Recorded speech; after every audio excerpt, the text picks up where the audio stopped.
going to be so important for you to be strong leaders to help your communities. And that was my whole thing when I thought about law school, when I thought about what I wanted to do. I didn't keep practicing law because I wanted to pick a career that allowed me to go back to my neighborhood and my community, right? But I had to get the education and the experience to have something to bring back. And just think about it now. We're about to build a multi-million-dollar library right in my neighborhood. You know, the Presidential Library is going to be located 10 minutes from where I grew up, near schools and communities like yours where kids don't have the best teachers, where they don't have, you know, exposure to the opportunities just because they live in a big city. You know, many people in big cities live like kids on reservations. They are isolated, they're limited. You know, I grew up with kids who, you know, lived so far west that they never saw the lake in Chicago, which is Lake Michigan, because they're trapped in their communities. They don't feel like they belong, that they can get on a bus and go downtown and go to the museums. And right now, my husband and I, we're gonna build a $100 million facility that is hopefully gonna impact that community. That can be you guys in 30 years, you know? But you gotta have that big a vision for what your life can be. So hopefully this is the beginning. And I'm sure because you're here, you're already on your way, because you don't get selected for this just because you're nice. You have to be here because you're working hard and you're making an impact already. Is that true? Is that why these kids are here? Uh-oh, we got tears. We got tears. Yeah. Auntie's crying. Don't cry. It's okay. And that's great to hear in the context of, as we think about what this relationship, what this partnership could be, because we're thinking about how to keep the communication going and how to keep the advocacy, you know? So I think Will's message about advocacy and coming together and what your voice would look like combined with the voices of our students and your friends that you have here now will be a strong thing for us to continue. We're counting on you. We need you to be those voices. Mrs. Obama, they said that they have at least one teacher they appreciate, and that's Amy. Put all this together. But you should take a lot of credit, Amy, for coming here. But it wouldn't have been possible. Think without about you. this. It only takes one person. Right. You know, I mean, some kids are blessed with a whole school of great teachers and parents. You know, don't ever think because you don't have all this stuff lined up, money, the right school, the right parents, the right situation. It's like it only takes Amy. I'm serious. I'm not being funny. That's a I mean, t-shirt. you find your Amy and you grab onto her for dear life. You hold on to her and she will take you to the moon.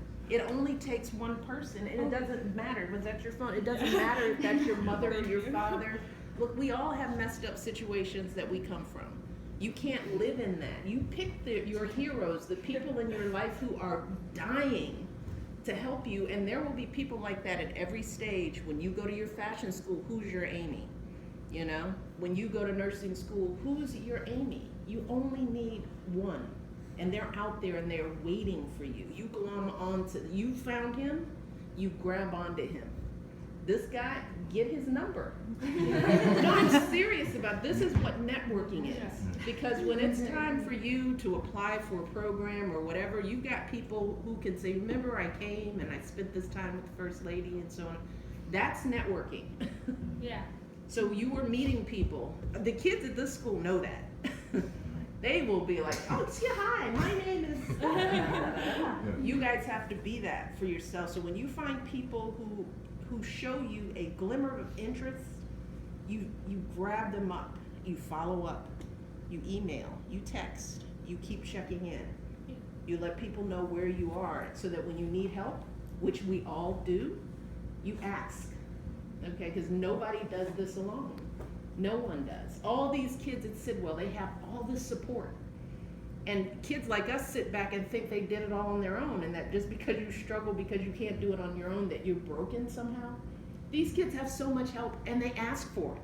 They ask for more help. They have no hesitation going, I don't know what you're talking about, and if I don't know what you're talking about, then you don't know what you're talking about, so explain it. That's privilege. Privilege is just the expectation that everybody is here to help me. And it's true, but it's true for all of you too. Except you think you're supposed to know already. Kids like us think that if we don't know, then the other kid knows and I don't know. That's not true. You all are all stupid. No, I'm just kidding. You're just babies. By that I mean you're all young. I tell my kids that all the time. You're young, you don't know everything, you know, and you're not supposed to know everything. Okay? You understand that? Yeah. At this age, you're not supposed to know everything, so it's okay to ask for help. And it's necessary to ask for help. So you all promise me this, that you keep talking to Amy and you find those people in your lives and you keep asking for help until you get the help you need. And that's gonna be true when you go to college. You're gonna get on a campus, it's gonna seem overwhelming, you're gonna be confused. I was when I went to Princeton. Find the organizations and the student groups, and you find your home, you create your home, all right? You don't sit in your room lost, you know, you get up, you go and get the help that's there.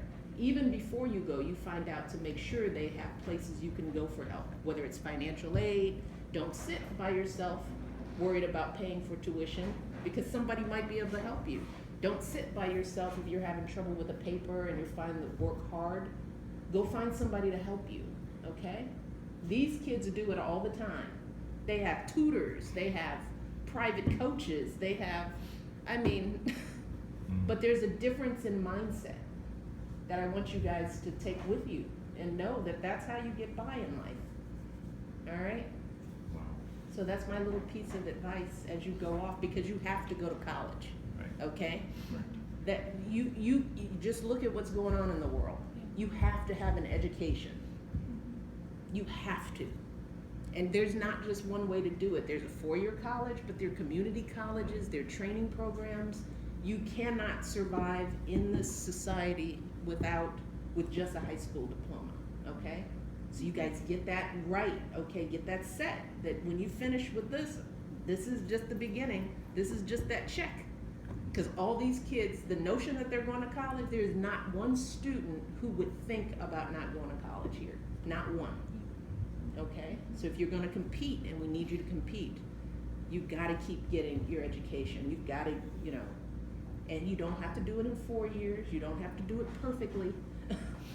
You know, there's no one right way to do this, okay? And kids like us, we don't always do it the traditional way. There is no such thing, all right?